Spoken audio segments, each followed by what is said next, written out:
Bonjour, donc dans cette vidéo, nous allons discuter l'examen de vibration que nous avons eu le 27-12-2022. On commence par le premier exercice.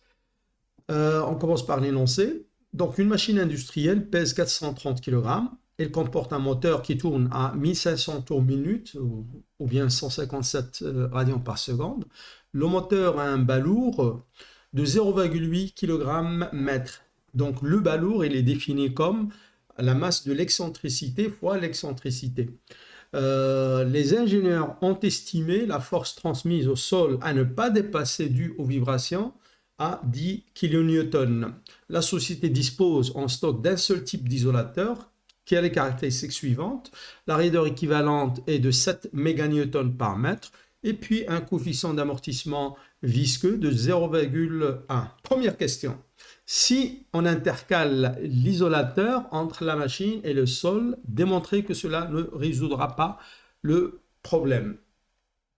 Alors, dans ce cas de figure, en fait, on va se retrouver avec un système masse-ressort où la masse est la machine qui pèse 430 kg et le ressort, c'est la raideur équivalente de notre isolateur. Et par conséquent, nous allons commencer d'abord par calculer la pulsation propre, hein, donc pour un système masse-ressort, donc oméga n égale à racine carrée de k sur m. Je calcule cette pulsation propre 127,6 radians par seconde.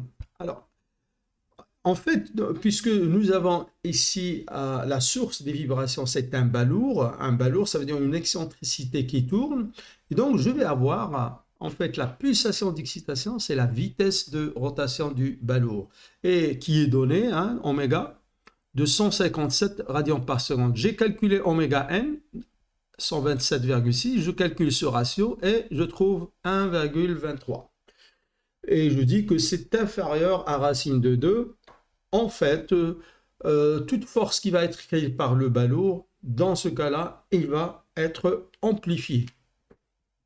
Et là, je vous rappelle le module de la transmissibilité en fonction du ratio pulsation d'excitation sur pulsation propre. Et on voit que en fait, nous avons une limite. Cette limite, c'est racine de 2, hein, le ratio oméga sur oméga n égale racine de 2 correspond au point où la transmissibilité est de 1. Ça veut dire que l'isolateur ne va rien, il va transmettre la force dans sa globalité. Pire, si ce ratio-là est inférieur à racine de 2, je vais avoir une amplification. Et donc, en fait, si on utilise un seul isolateur, ça va amplifier la force qui va être transmise au sol. Deuxième question, que dire de deux isolateurs en série? Donc, au lieu de mettre un seul isolateur, on va mettre deux en série. Alors, dans ce cas, ce qui va changer, c'est la raideur. La raideur de deux ressorts en série, c'est équivalente à une seule. Donc, si j'ai KK, la raideur équivalente, c'est K sur 2. Et dans ce cas-là, on va trouver que la pulsation propre, il va diminuer et par conséquence, le ratio oméga sur oméga n, il va augmenter et là, on se retrouve dans la zone d'isolation et c'est prometteur. En fait, c'est prometteur. Pourquoi ne pas calculer la transmissibilité? Par conséquence, la force. Donc, comme indication, j'ai donné l'expression de la transmissibilité en fonction du ratio R égale oméga sur oméga n. Donc, nous avons le zeta, le coefficient d'amortissement visqueux, 0,1. Nous avons calculé le ratio, donc nous avons tout, et on trouve une transmissibilité de 0,5. Donc, on voit que pour cette configuration, nous allons avoir la force transmise au sol qui va être presque divisée par 2. Alors, la force transmise, justement, ça c'est la force, la source ME oméga carré, c'est la force due au balourd. Je multiplie par la transmissibilité et je trouve, et donc c'est à peu près ce qui nous a été imposé, 10 kN. Et donc là, probablement, ça va dépasser un tout petit peu, mais c'est pas c'est pas très grave. Tout à l'heure, on avait le double, on avait ça fois, à peu près fois 2. Troisième question. Alors, malheureusement, la société ne dispose que d'un seul isolateur en stock, donc je ne peux pas mettre deux isolateurs en série. Il va falloir utiliser un seul. Alors, on demande, dans ce cas, de calculer la transmissibilité maximale qui correspond à la force maximale tolérée de 10 kN.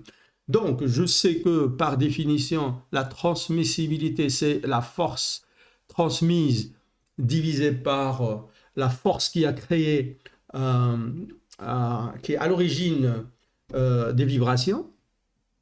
Et là, je donne la force maximale tolérée, 10 kN, et donc je peux calculer quelle est la transmissibilité maximale, et je trouve que c'est 0,507. C'est pas loin de ce que nous avons trouvé là. Voilà. Alors, on va utiliser cette transmissibilité maximale donc, pour calculer la masse qu'on va accrocher à la machine pour que la force transmise au sol ne dépasse pas 10 kN. Donc, sans masse accrochée, on va avoir presque 20 kN, donc 2 fois ce qui est toléré. Donc, on va ajouter une masse pour que les vibrations soient ou correspondent, si on calcule la masse accrochée pour que en fait j'ai cette transmissibilité que nous avons calculée, en fait ça va correspondre à la force limite. Ok, donc j'ai une comme équation, donc je voudrais avoir T égale T max 0,507 égale à l'expression qui fait appel au ratio oméga sur oméga n, et donc j'obtiens une équation de second degré en R carré. Et donc j'ai une seule solution, puisque la deuxième, il va être négative, et là je vois que ce terme-là est inférieur à ce terme-là, et ça va donner R carré égale quelque chose une valeur négative. Donc il y a une seule solution possible, c'est R carré égale 3,07 ou bien R égale 1,75. Et donc, ça va nous permettre de calculer quelle est la pulsation propre qui correspond à ce ratio-là. Je trouve 89,7 radians par seconde. Et donc, ça va me permettre de calculer la masse. Alors, la situation, c'est que, bon, j'ai la raideur équivalente de mon absorbeur, j'ai la masse de la machine, et là j'ajoute une masse supplémentaire. Donc la pulsation propre, dans ce cas-là, c'est égal à racine carrée de K sur la somme des masses, 1 plus grand M.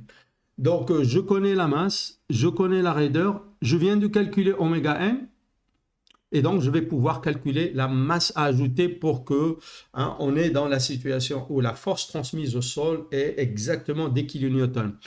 Et donc je trouve M égale K sur oméga n au carré moins M, et ça donne une masse de 440 kg.